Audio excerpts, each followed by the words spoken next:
प्राचीन भारत में चित्रकला का विकास, development of paintings in ancient India. ललित कलाओं की विविध शैलियों में चित्रकला एक महत्वपूर्ण शैली का प्रतिनिधित्व करती है। आदिमानव ने भी सर्वप्रथम अपने आप को चित्रकला के माध्यम से अभिव्यक्त करने का प्रयास किया था। जब मानव ने अपने आसपास के परिवेश के साथ साहचर्य स्थापित किया तथा उन्होंने जो महसूस किया, तो उसे सर्वप्रथम चित्रों के माध्यम से ही व्यक्त करने का प्रयास किया। उदाहरण के लिए, उच्च पुरापाषाण काल एवं मध्यपाषाण काल के मानव ने अपने मनोभाव को भीमबेटका के गुफा चित्रों के रूप में व्यक्त किया। चित्रकला के विकास में सातवाहन शासकों का विशेष योगदान रहा था। बताया जाता है कि अजंता के आरंभिक गुफा चित्र सातवाहन शासकों से जुड़े रहे थे। उदाहरण के लिए, गुफा संख्या 9 एवं 10 आरंभिक गुफाओं से संबंधित हैं तथा इन गुफाओं का विकास सातवाहन शासकों के द्वारा किया गया था। ऐसा माना जाता है कि सातवाहनों के अधीन भज तथा अमरावती से जो मूर्तियां प्राप्त हुई हैं, उन्हीं की अभिव्यक्ति सातवाहन कालीन चित्रकला में भी हुई है। इस काल में कुषाणों के द्वारा भी चित्रकला के विकास में अपना योगदान दिया गया। वस्तुतः उत्तर पश्चिम में चित्रकला की जो शैली विकसित हुई थी, उस पर यूनानी, रोमन तथा ईरानी शैली का प्रभाव था। फिर इसमें कुषाणों ने चीनी तत्वों को भी शामिल कर लिया। इस प्रकार उत्तर पश्चिम में कुषाणों के अधीन चित्रकला की एक मिश्रित शैली विकसित हुई। उदाहरण के लिए, उत्तर पश्चिम से महात्मा बुद्ध का एक ऐसा चित्र मिलता है जिनके वक्ष पर श्रीवत्स अंकित है। उसी प्रकार एक कुषाणकालीन चित्र में एक महिला को सरोवर से निकलते हुए दिखाया गया है जिसके साथ एक शिशु भी है। अजंता के गुफा चित्र। अजंता के गुफा चित्र प्राचीन कालीन भारतीय चित्रकला की महान धरोहर हैं। इसके विकास में विभिन्न राजवंशों का योगदान रहा है, यथा सतावाहन वंश, वाकाटक वंश, गुप्त वंश तथा चालुक्य वंश। अजंता में कुल 30 गुफाओं का निर्माण किया गया। इनमें 29 गुफाएं पूर्ण निर्मित हैं, वहीं एक गुफा अर्धनिर्मित। गुफा संख्या 9 और 10 सातवाहन काल से संबद्ध हैं, जबकि गुफा संख्या 16, 17, 19 गुप्त काल से। गुफा संख्या 16 में कुछ अनुपम चित्र बनाए गए हैं। इनमें एक महत्वपूर्ण चित्र है मरणासन राजकुमारी की। इसमें एक राजकुमारी अपने पति की विरह में मर रही है, जबकि उसके परिजन चारों ओर से उसे घेर कर खड़े हैं। इस चित्र में मानव करुणा का अद्वितीय चित्रण हुआ है। गुफा संख्या 17 को चित्रशाला का नाम दिया जाता है क्योंकि इसमें अनेक सुंदर चित्र उकेरे गए हैं।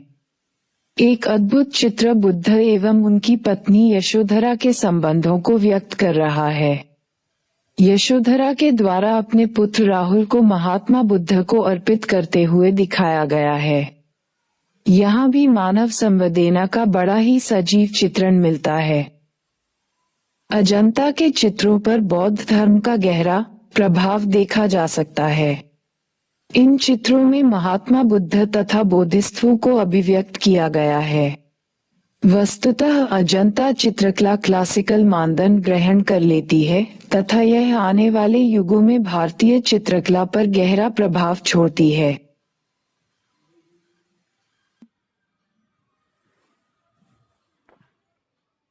अजंता पेंटिंग्स।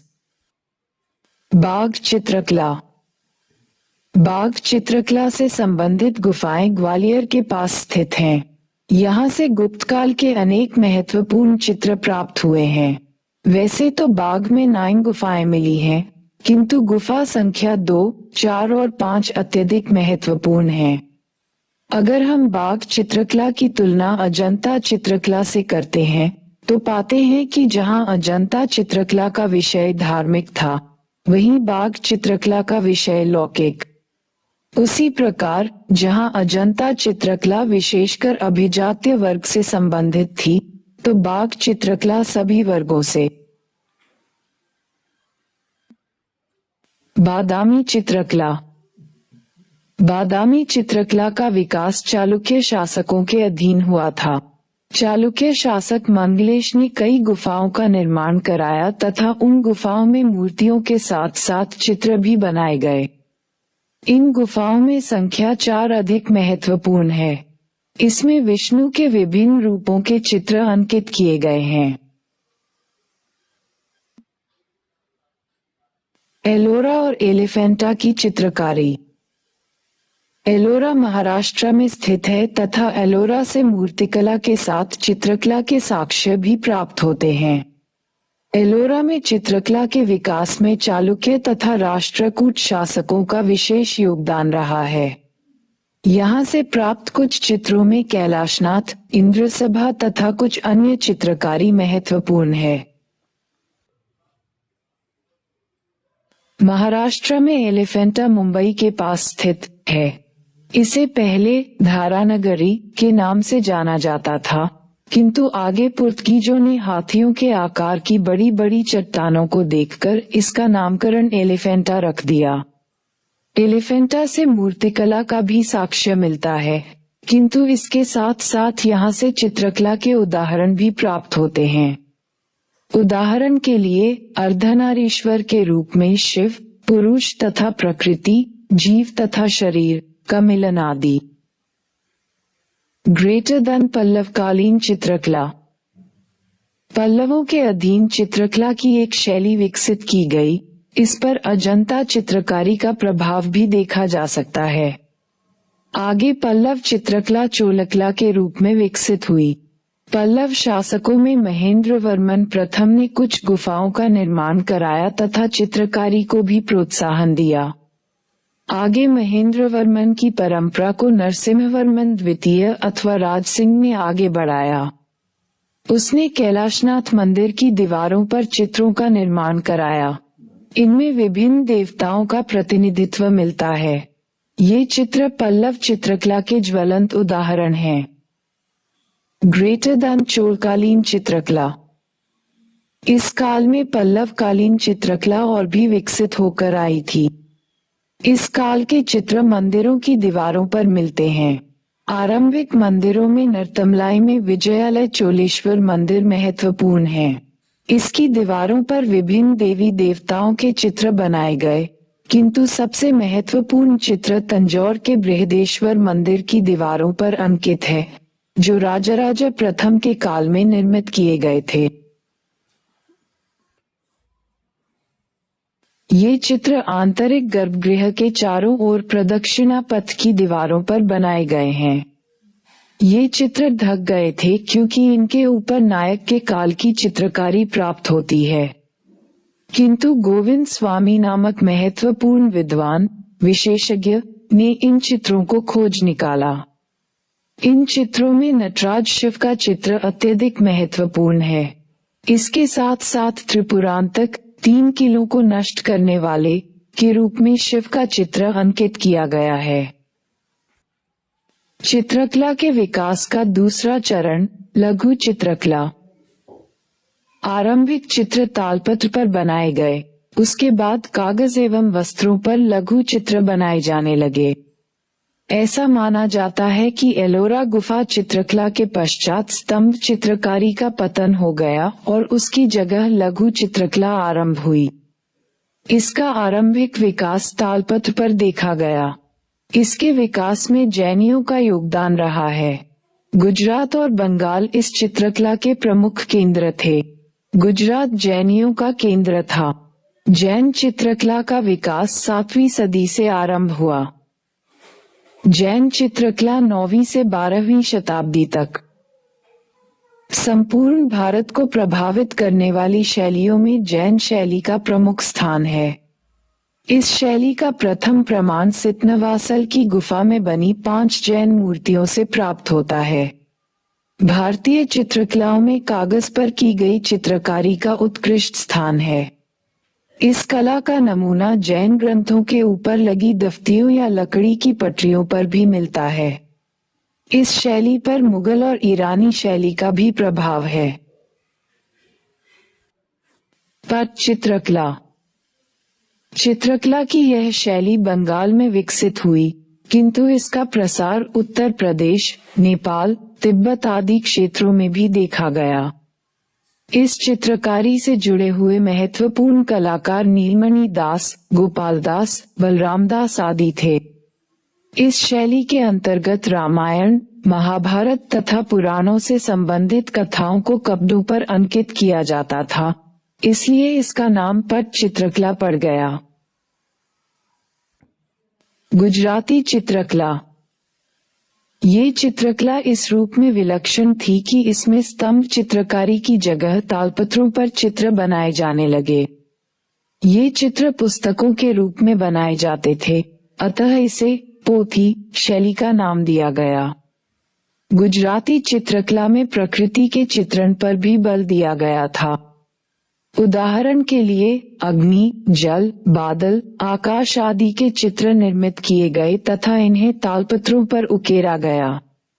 आगे इसका प्रभाव चित्रकला की राजपूत शैली पर देखा जा सकता है।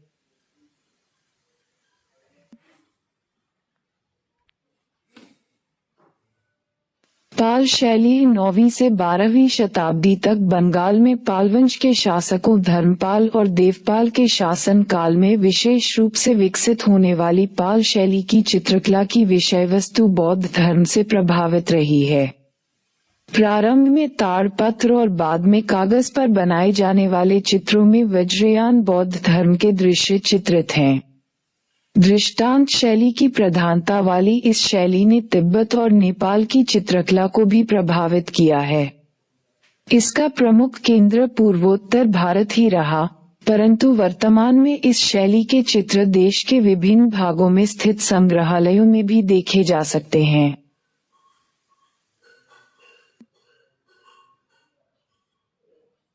प्रश्न कला के क्षेत्र में बौद्धों के योगदान का निरूपण कीजिए।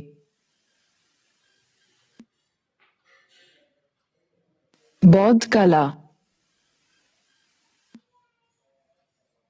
चैत्य, स्तूप, विहार एवं आगे, मंदिर, मूर्तिकला, गांधार कला तथा सारनाथ कला, चित्रकला, अजंता एवं बागजोड़ एलोरा, जैन, बौद्ध, ब्राह्मण, भारत से बाहर, मध्य एशिया, पूर्व एवं दक्षिण पूर्व एशिया में मूर्तिकला एवं चित्रकला पर प्रभाव।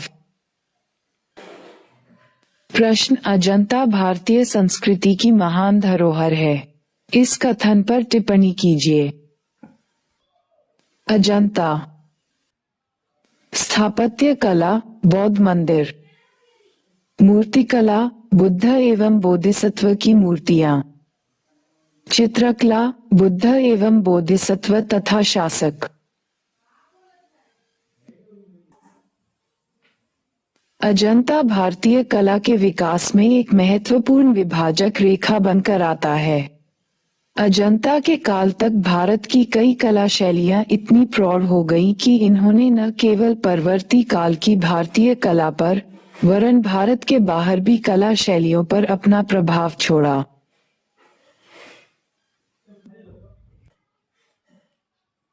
अजंता न केवल चित्रकला बल्कि स्थापत्य एवं मूर्तिकला के क्षेत्र में भी भारत की महान कलात्मक उपलब्धि है। ये दूसरी सदी ईसा पूर्व तथा 7वीं सदी के बीच लगभग 1000 वर्षों के विकास के इतिहास को दर्शाता है। अजंता में 30 गुफाओं का अवशेष मिलता है। इनमें कुछ चैत्य हैं एवं कुछ विहार। पहली बार अजंता में चैत्य एवं विहार दोनों साथ साथ निर्मित दिखाई पड़ते हैं। चैत्य बौद्ध गुफा मंदिर है, गुप्तकालीन गुफा मंदिर चैत्य गुफा मंदिर का उत्कृष्टतम उदाहरण है। मूर्तिकला के क्षेत्र में भी अजंता का योगदान रहा है। यहाँ बुद्ध एवं बोधिसत्वों की अनेक मूर्तियाँ मिलती हैं जो दर्शाती हैं कि अजंता की मूल उत्प्रेरणा बौद्ध पंथ से मिली थी। गुप्तकालीन मूर्तिकला सारनाथ कला के निकट है। सबसे बढ़कर चित्रकला के क्षेत्र में अजंता विकास की चरम अवस्था को दर्शाता है। अजंता की गुफा संख्या -16, 17 एवं 19 जो गुप्त काल से संबद्ध हैं, चित्रकला के क्षेत्र में क्लासिकल मानदंड को प्रदर्शित करती हैं। अजंता कला को विभिन्न राजवंशों का संरक्षण मिला, यथा शुंग वंश, कुषाण वंश, सातवाहन, गुप्त, चालुक्य वंश आदि। फिर भी अजंता की कला केवल राजकीय दृष्टिकोण की अभिव्यक्ति नहीं है। इसके विकास में जनसामान्य की भी अहम भूमिका रही है। साधु, सन्यासी, तपस्वी, स्वतंत्र कलाकार सभी ने इसमें अपना योगदान दिया। इसलिए अजंता के चित्रों में विविधता है। इसमें ग्रामीण जीवन से लेकर नगरीय जीवन सभी की अभिव्यक्ति है। भारतीय कला के इतिहास में इसका महत्व इस बात में भी निहित है कि इसने पूर्वी एशिया की कला पर भी अपनी छाप छोड़ी। प्रश्न: एलोरा न केवल भारतीय संस्कृति की महान धरोहर है, बल्कि यह धार्मिक समन्वय का भी एक अनुपम उदाहरण है। इस कथन पर टिप्पणी कीजिए।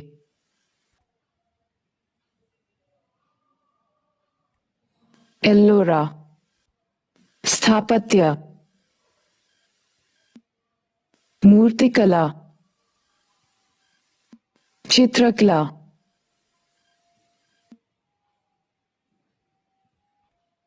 पंथ, ब्राह्मण, बौद्ध, जैन।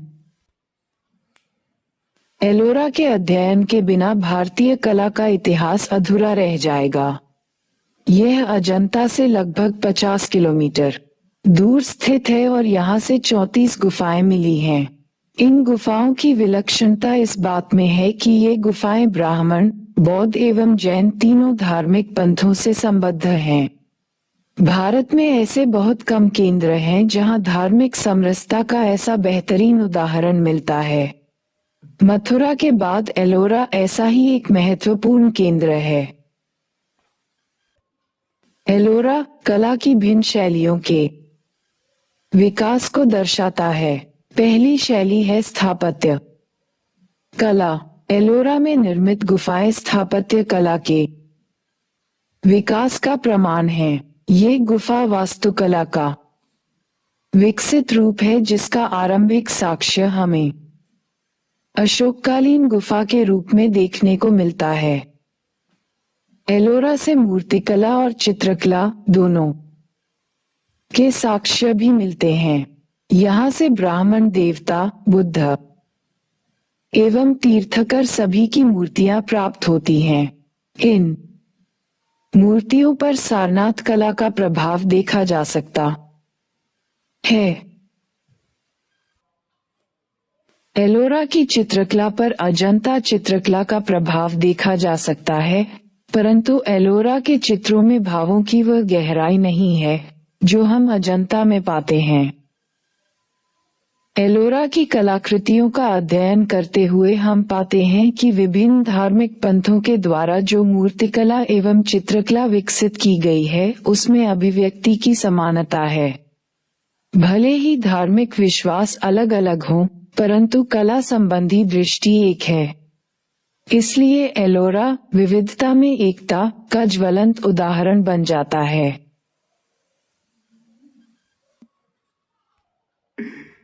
प्रश्न: स्पष्ट करें कि मध्यकालीन भारतीय मंदिरों की मूर्तिकला उस दौर के सामाजिक जीवन का प्रतिनिधित्व करती है। 150 शब्द, 10 अंक। उत्तर: मध्यकालीन भारत में मंदिर मूर्तिकला अपने स्वरूप में विविधतामूलक थी, जो मध्यकाल के राजनीतिक संबंधों के साथ साथ सामाजिक संबंधों की बेहतर अभिव्यक्ति है। वस्तुतः इस काल की मंदिर मूर्तिकला का सामाजिक जीवन पर निम्नलिखित प्रभाव देखने को मिलता है। 1. इस काल की मंदिर मूर्तिकला पर सामंती संरचना का प्रभाव दिखाई पड़ता है, अर्थात मंदिर में मुख्य देवता के बगल में गौण देवताओं की मूर्तियां स्थापित हुई। 2. इस काल की मूर्तिकला में प्राचीन काल से चले आ रहे आर्य एवं गैर आर्य देवताओं के मध्य एक प्रकार का सम्मिश्रण देखने को मिलता है। उदाहरण शिव, कार्तिकेय। 3. इस काल की मूर्तिकला पर भक्तिवाद का प्रभाव देखा गया, जहां उत्तर भारत में विष्णु, शिव, राम का महत्व बढ़ा, वहीं दक्षिण भारत में भगवान के रूप में राजा की मूर्तियां स्थापित होने लगी। उदाहरण राजराजेश्वर मंदिर। 4. सबसे बढ़कर इस काल में देवताओं के साथ देवियों का भी महत्व बढ़ने लगा, जैसे दुर्गा तथा शिव एवं पार्वती की मूर्तियां एक साथ। निष्कर्षतः हम कह सकते हैं कि मध्यकालीन मूर्तिकला पर तत्कालीन समाज का स्पष्ट प्रभाव दिखाई पड़ता है, जो विभिन्न सामाजिक संबंधों को उद्घाटित करती है। प्रश्न: भारतीय परंपरा और संस्कृति में गुप्त काल और चोल काल के योगदान पर चर्चा करें। 250 शब्द, 15 अंक। उत्तर भारतीय इतिहास में गुप्त काल एवं चोल काल सांस्कृतिक दृष्टि से महान काल माने जाते हैं, जहां गुप्तों ने नागर शैली के रूप में एक क्लासिकल युग की शुरुआत की, तो चोलों ने दक्षिण में द्रविड़ शैली के एक नए मानदंड को स्थापित किया। गुप्तकालीन संस्कृति। स्थापत्य: नागर शैली का विकास, उदाहरण दशावतार मंदिर, भीतरगांव मंदिर। धर्म: धार्मिक समन्वय, हिंदू, बौद्ध, जैन सभी को प्रश्रय। चित्रकला: अजंता गुफा के चित्र। साहित्य: साहित्यिक रचनाओं का स्वर्णकाल, उदाहरण मेघदूतम, अभिज्ञान शाकुंतलम, मृच्छकटिकम, अमरकोश। मूर्तिकला: मथुरा शैली, गांधार शैली, अजंता की प्रतिमाएं, सारनाथ शैली। चोलकालीन संस्कृति। स्थापत्य: द्रविड़ शैली का चरमोत्कर्ष, उदाहरण बृहदीश्वर मंदिर। धर्म: शैव पंथ का विशेष प्रभाव, साथ ही बौद्ध एवं जैन को भी प्रश्रय।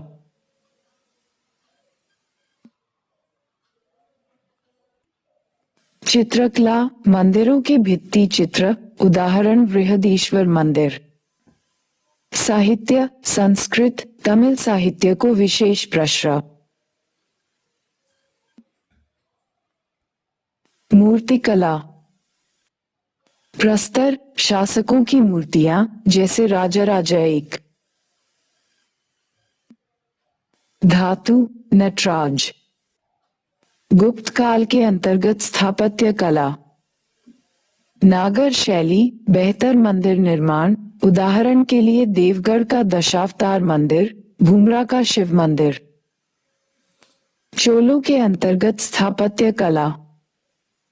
द्रविड़ शैली में भव्य मंदिर निर्माण, उदाहरण के लिए राजराजा प्रथम द्वारा निर्मित राजराजेश्वर मंदिर, गगईकोंडचोलपुरम मंदिर। दक्षिण के ये मंदिर अपने शिखर, विमान, मंडप एवं विशाल गोपुरम के अनुपम उदाहरण हैं। गुप्त काल की मूर्तिकला। इस काल में मूर्तिकला की वो प्रचलित शैलियां, मथुरा कला एवं गांधार कला, इन दोनों के मिश्रण से सारनाथ शैली का विकास हुआ। इस शैली में बेहतरीन प्रकार की मूर्तियों का निर्माण हुआ। सारनाथ की विशिष्ट मूर्तियां इसी काल की हैं। अजंता की मूर्तियां भी इस काल के बेहतर उदाहरण हैं। चोलकाल की मूर्तिकला। इस काल में पत्थर के साथ साथ धातु की मूर्तियां अधिक प्रचलित थीं। उदाहरण के लिए शिव की मूर्ति, नटराज की मूर्ति। गुप्तकालीन चित्रकला। गुप्तकालीन चित्रकला भारत की अनोखी धरोहर है। उदाहरण के लिए अजंता में गुफा संख्या 16 में मरनासन राजकुमारी का चित्र। जातक कथाओं के चित्रांकन। चोलकालीन चित्रकला। चोलकाल की चित्रकला उनके मंदिर के प्रदक्षिणा पथ एवं भित्ति चित्र के रूप में प्रकट होती है, जिसमें भगवान शिव व पार्वती के साथ राजाओं के भी चित्र बनाए जाते थे। गुप्तकालीन साहित्य। गुप्त काल साहित्यिक रचनाओं का स्वर्ण काल था। इस काल में कालिदास, अमर सिंह, शूद्रक, मृच्छकटिकम जैसे रचनाकारों ने अनेक रचनाएं की हैं। उदाहरण के लिए मेघदूतम, कुमार संभवम। चोलकालीन साहित्य। चोलकाल तमिल साहित्य का स्वर्ण युग था, जिसमें कंबन द्वारा तमिल रामायण की रचना प्रमुख है। धर्म। गुप्तकाल में जहां हिंदू, बौद्ध धर्म एवं जैन धर्म को पराश्रय दिया गया, वहीं चोलकाल में हिंदू, वैष्णव, शैव आदि धर्मों को संरक्षण दिया गया। उपर्युक्त आधार पर हम कह सकते हैं कि गुप्त एवं चोलों ने अपने काल में ऐसे क्लासिकल मानदंड स्थापित किए जो वर्तमान भारत की महत्वपूर्ण विरासत के आधार बने हुए हैं। प्रश्न: भारतीय मिथक, कला और वास्तुकला में सिंह एवं वृषभ की आकृतियों के महत्व पर विचार करें। 250 शब्द, 15 अंक। उत्तर: प्राचीन काल से वर्तमान भारत की कलाकृतियों में देवता, मानव व पशु के जीवन का एक सम्मिश्रण देखने को मिलता है, जो मिथक होते हुए भी तत्कालीन समाज का दर्पण प्रस्तुत करते हैं। इसी परिप्रेक्ष्य में भारतीय कला पर सिंह, शेर व वृषभ, बैल का महत्व निम्नलिखित है। सिंह का महत्व। प्राचीन काल में सिंह, शेर का संबंध महावीर स्वामी के जीवन में देखने को मिलता है, जो अपने आप पर विजय के प्रतीक व साहस के रूप में दिखाई पड़ता है। आगे अशोक के काल में शेर राजा के साहस एवं विशाल साम्राज्य का प्रतीक माना जाने लगा, जिसका उदाहरण हम सारनाथ स्तंभ पर देखते हैं। इसी के साथ सिंह दुर्गा के वाहन के रूप में शक्ति, सौम्यता एवं स्थिरता का प्रतीक माना जाने लगा, जो विभिन्न मूर्ति एवं चित्रकला में देखने को मिलता है। सिंह के इसी साहस, सौम्यता, विशालता एवं ताकत के प्रतीक के कारण इसे हमारे नवनिर्मित संसद भवन में स्थापित किया गया है।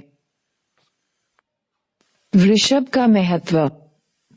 वृषभ अथवा बैल को प्राचीन काल में प्रजनन एवं उर्वरता का प्रतीक माना जाता था। हड़प्पा से प्राप्त कई मुहरों में कुबड़ वाले सांड का अंकन तत्कालीन कृषि की प्रगति आदि को दर्शाता है। अशोककालीन रामपुरवा स्तंभ से प्राप्त बैल आकृति को बुद्ध के यौवन का प्रतीक माना जाता है। भक्ति के क्षेत्र में वृषभ को नंदी के रूप में भगवान शिव के वाहक के रूप में प्रतिबिंबित किया गया है। निष्कर्षतः हम कह सकते हैं कि प्रत्येक कालखंड में इन मिथकों का अर्थ भिन्न भिन्न होते हुए भी ये मिथक हमें उस कालखंड की बेहतर जानकारी प्रदान करते हैं। प्रश्न: शैलकृत स्थापत्य प्रारंभिक भारतीय कला एवं इतिहास के ज्ञान के अति महत्वपूर्ण स्रोतों में से एक का प्रतिनिधित्व करता है। विवेचना कीजिए। 150 शब्द, 10 अंक। उत्तर: प्रारंभिक भारतीय कला और इतिहास के ज्ञान के कई महत्वपूर्ण स्रोत हैं, जैसे साहित्य, चित्रकला, सिक्का कला, मूर्तिकला आदि, तथा इनमें से शैलकृत स्थापत्य कला एक महत्वपूर्ण स्रोत है। शैलकृत स्थापत्य प्रारंभिक भारतीय कला व इतिहास के ज्ञान के स्रोत के रूप में मौर्य काल में गुफा स्थापत्य कला मुख्य रूप से श्रमणों एवं आजीवकों के आवास हेतु बनाई गई थी। उदाहरण: बाराबर पहाड़ी पर निर्मित गुफाएं, बिहार। मौर्योत्तर काल में शैलकृत स्थापत्य कला में चैत्य व विहार प्रमुख हैं। उदाहरण: कार्ले का चैत्य, विहार, महाराष्ट्र। भित्ति चित्रों के माध्यम से उस समय की चित्रकला व ज्ञान कौशल का विवरण अजंता व ऐहोल की गुफाओं में देखा जा सकता है। धर्म व दर्शन का ज्ञान एलोरा गुफाएं हिंदू, बौद्ध, जैन धर्म। मूर्तिकला अजंता, एलोरा, एलिफेंटा गुफाएं। प्राकृतिक दृश्य व जीव जंतुओं के भित्ति चित्र बाघ गुफाएं। प्राचीन भारतीय विज्ञान और तकनीक का प्रत्यक्ष उदाहरण जैसे काले चैत्यों में रोशनी और हवा के प्रवेश हेतु अश्वनाल वातान का विधान। शैलकृत मंदिर स्थल कैलाश मंदिर एलोरा। महाबलीपुरम विज्ञान, कला व संस्कृति के बेजोड़ नमूने। अतः कहा जा सकता है कि शैलकृत स्थापत्य कला न केवल प्राचीन भारतीय कला बल्कि सतत तथा समावेशी विकास में भी महत्वपूर्ण भूमिका रही है।